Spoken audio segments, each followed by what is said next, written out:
Welcome, everybody, to yet another episode of the Wrestling vs. the World podcast. You all enjoying your day? Awesome. If not, I don't know if this episode will do you any favors because of the subject matter. Now, I know usually whenever I do like pay-per-view reviews of sorts, I do it in video format. I've got the footage and everything for illustration purposes for review. But this pay-per-view is so freaking bad that I cannot torture myself by freaking editing yet another pay-per-view review and being reminded of myself of how bad these shows are. I've been through it with King of the Ring 95. I've been through it through WrestleMania 11. I'm not doing it with this pay-per-view. Otherwise, I will lose my sanity. You know which episode, which pay-per-view I'm talking about because the title. Freaking December to Dismember 2006. The very pay-per-view whose DVD I freaking destroyed with a machete in a YouTube video because this show is awful. Why is it awful? Well, I'm going to break it down. I mean, it's not going to be like a breakdown, like full-on review saying like, oh, this was done, and the matches, everything. No. This is going to be like a breakdown of saying why this pay-per-view is the worst ever in WWE history and breaking down like all, like what happened on this show. Because like this, absolutely nothing was done right in this pay-per-view. This was the only ECW branded, like exclusive pay-per-view for the ECW brand since it was relaunched in 2006. They were supposed to do another one in 2007, but they scrapped that because of how much of a disaster this show was. I'm going to say right off the bat, this is the only pay-per-view in WWE history I rank lower than King of the Ring 95. Lower than I rank WrestleMania's 2, 9, 11, 15, and 16, SummerSlam 93, Survivor Series 99, any of that stuff. Oh my god, I'm getting flashbacks thinking about this. So right off the bat, the first match. Well, before we get to that first match, let's bring up the first quick problem that happened. Only 2 matches were advertised for this show. The opening contest and the main event, so you had 4 filler matches thrown in there. So the first match we had, the Hardys, Matt and Jeff Hardy versus Eminem. Here's the problem though, right off the bat. This is supposed to be an ECW-Exclusive pay-per-view, so wrestlers that are part of the ECW brand. However, none of these men were assigned to the brand. They made appearances, because all 4 men were just jumping around on all 3 main card shows of Raw, ECW, and SmackDown, starting around this time up until the following year. But it's like, you look at that, Matt Hardy was on SmackDown, because he had been so ever since he lost that Loser Leaves Raw match the year prior to Edge in that ladder match. Jeff Hardy was on Raw. Joey Mercury just came back, and he was technically part of the SmackDown brand, and Johnny Nitro with Melina were over on Raw, because they've been back over on Raw since after Judgment Day, because after Eminem broke up because Joey Mercury had a wellness policy violation, they're like, oh, like Teddy Long is freaking mad at Johnny Nitro and Melina getting his face, like, holla, player, you're fired, player, and like freaking send him over to Raw. So this match, like right off the bat, you have an ECW branded pay-per-view, and the first match is between 2 teams where neither of them are even assigned to the brand.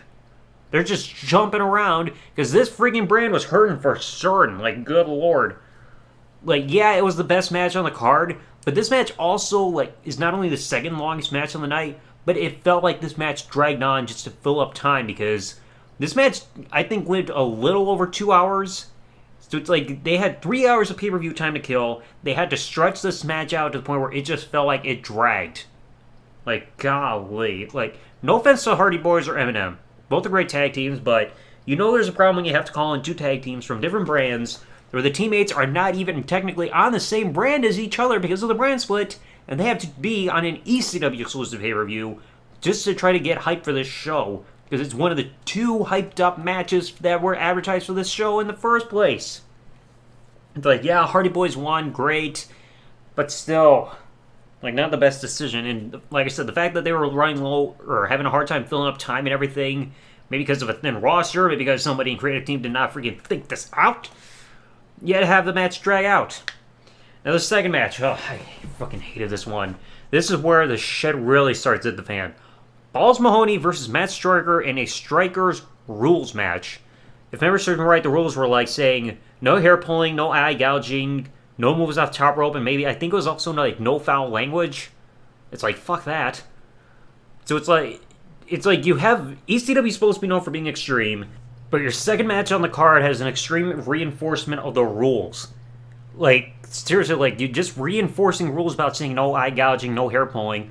Why would you have a freaking rule about saying no foul language? We're not in the PG era yet, Striker. We're off by like a year and a half at that point. And no moves off the top rope? Like, really, ECW is supposed to be extreme, yet you're freaking making this whole thing watered down. It was like when you had the freaking match between Triple H and Randy Orton at WrestleMania 29 or 25.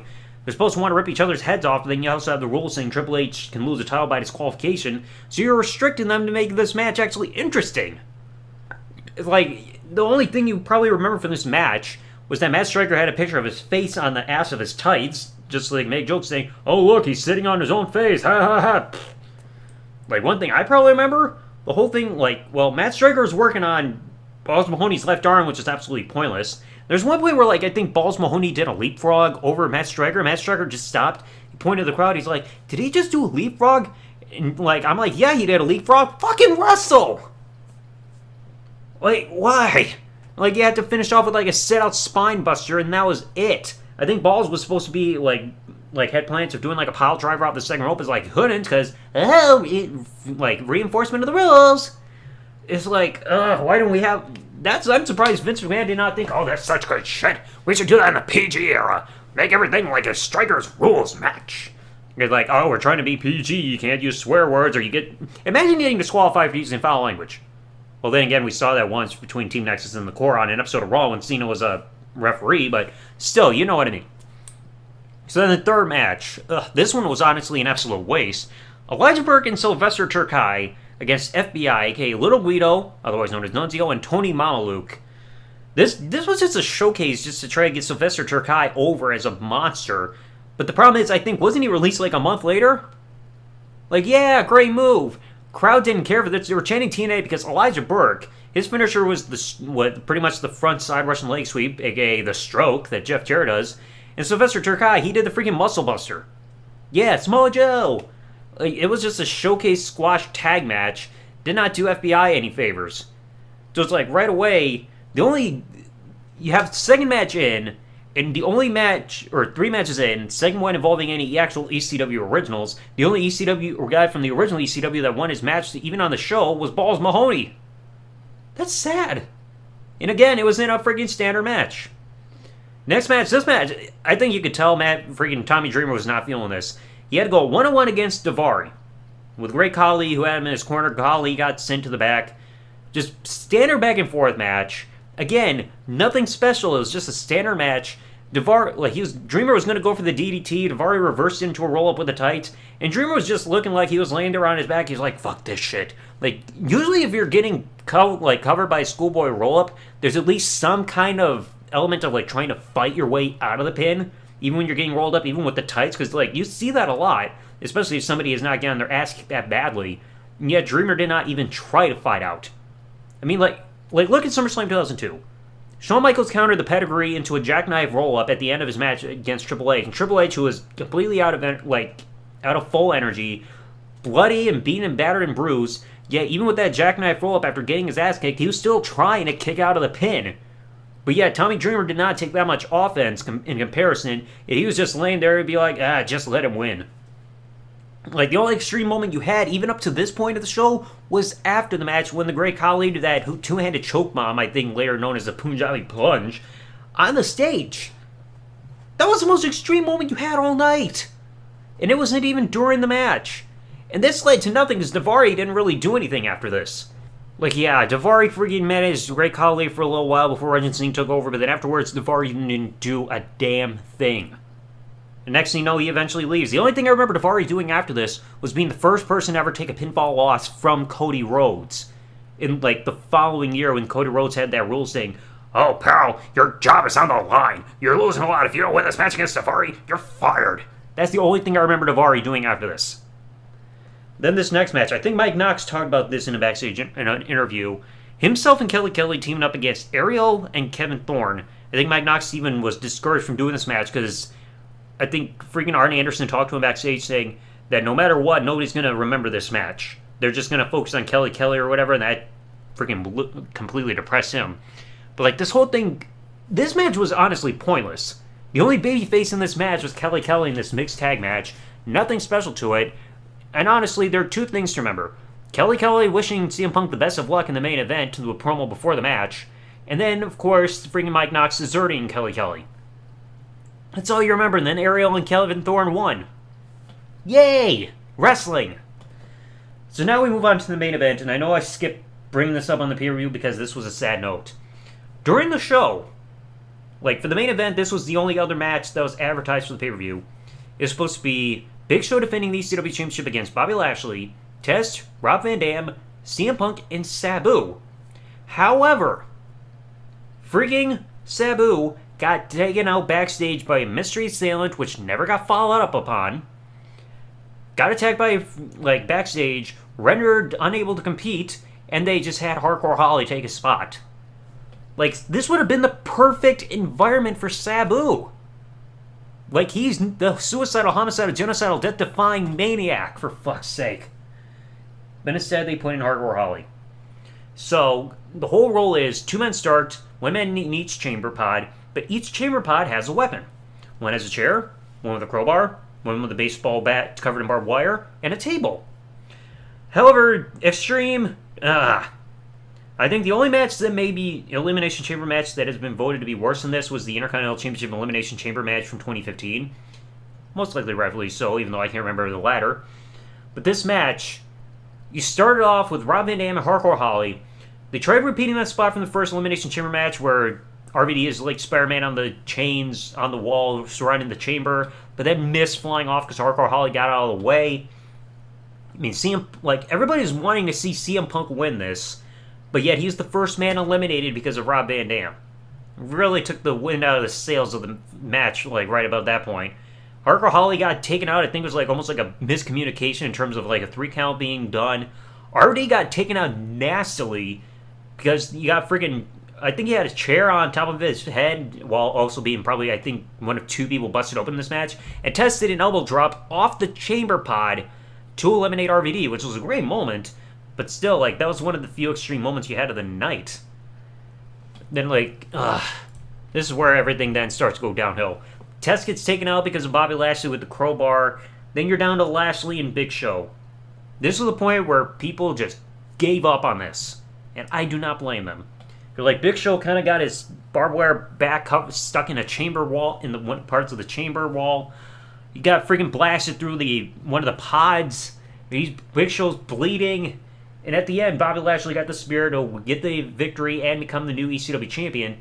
But the weapon he had in his pod barely got used. Because, like he had a table in his pod, and the henchmen for Paul Heyman, who were the Basham brothers in disguise, were keeping the pod shut so Lashley cannot escape. But yet he just used the table to break through the roof of his pod to escape. So he broke the chains with the table. And there was literally nothing else for the use of the table afterwards. Just a way to escape this pod. Then afterwards, like I said, he got the spear on Big Show, got the pin, new ECW champion, which the crowd did not care for. And the show went off the air without, like, way too damn early. Like I said, I think that ended just at little over 2 hours. So, like, they had plenty of time to still fill, and yet all you had were 6 matches. And the crowd didn't give a shit. Then again, nobody ever was. So it's like, you look at these 6 matches, the only man from the original ECW that won their match was Balls Mahoney against Matt Striker. The Hardy Boys, Eminem, neither tag teams were part of even the brand itself. Like, there was only one extreme match, and it was a letdown. FBI got squashed, and it was for nothing because Sylvester Terkay would be gone shortly after this. Tommy Dreamer, he just pretty much took that loss from Daivari and then got freaking attacked on the stage. There was nothing special about the mixed tag match, and then the main event just felt flat to the point where nobody cared. Because, like, Paul Heyman wanted CM Punk to win. Big Show was in favor of that because Big Show was ready to take time away from the company. Vince didn't want it. It's like, damn it, we gotta have Brock Lesnar being the ECW champion. Problem is, though, Bobby Lashley doesn't have any charisma, can't cut his own promo, so how exactly is he connecting to the crowd if he has no emphasis to his voice? It's like this whole show was a freaking disaster. 2 advertised matches. It's this entire show. One of them did not happen as advertised, as I mentioned during the... I believe I mentioned during the... I might have mentioned it during the 3-part series. I can't remember off the top of my head at this point. But it's like this show was an absolute disaster. From beginning to end. You look at the buy rate, 90,000 pay-per-view buys. The lowest buy rate in WWE history before the WWE Network was implemented. And it's no wonder, because this year, that was like the 15th pay-per-view they had out of 16 in the year of 2006. But people were not given a reason to care about this show. It was like I said, this is the only pay-per-view I rank worse than the pay-per-views I listed earlier. WrestleMania 2, 9, 11, 15, 16, Survivor Series 99, SummerSlam 93, King of the Ring 95. The worst pay-per-view they ever produced. Like, it was at this point where ECW jumped the shark. Like, well, that's hard to say because they never really hit a high point, but in terms of where things went downhill from there, it was done. Because then you guys remember, 4 months later, after this pay-per-view, Vince is ECW champion. Then again, I mentioned that during the history of the ECW championship in WWE episode, in the history episode of the podcast. But it's like, this show was just so bad. The only watchable match you really had was the opener for Hardy Boys M&M, despite the fact that it dragged on a little too long, and like I said, between two tag teams who weren't even assigned to the brand. The main event was lackluster, and then the 4 matches in between all sucked. Like, why? Like, ECW is supposed to be known for being extreme, for being hardcore, for being exciting, yet this match was as exciting as freaking watching paint dry inside of a house that smells like that reeks of ammonia. This is why I'm so glad that I'm not doing a freaking video review, because otherwise I'd be bashing my head into a wall. Because like I said, having to review this show in video form means I have to rewatch the footage in order to edit it, and I'll lose my mind if I have to do that. I'll freaking have to drink myself into oblivion if I ever have to watch this show ever again. Like, what were they thinking? You can't have a pay-per-view and expect people to care if you advertise 2 matches and then throw in 4 random matches. It was like you combined 2 episodes of ECW on Sci-Fi together with maybe 1 specialty match, and that was it. Because you had 4 filler matches and they all sucked. Good lord, who freaking booked this crap? It was a disaster. Ugh. The type of show that makes you want to drink until you freaking develop some kind of liver disease from way too much damage to all alcohol intake. Anyway, that's going to conclude it for today's episode, folks. If you all enjoyed hearing me suffer, leave a like, comment what you think below, subscribe or follow, depending on what service you're listening to this episode on. Give your thoughts on this pay-per-view. I'll freaking be amazed if anybody legitimately enjoyed this show. Because if anybody enjoyed the show, you're either an alcoholic or you're high on narcotics of some kind. That's the only way you can enjoy the show.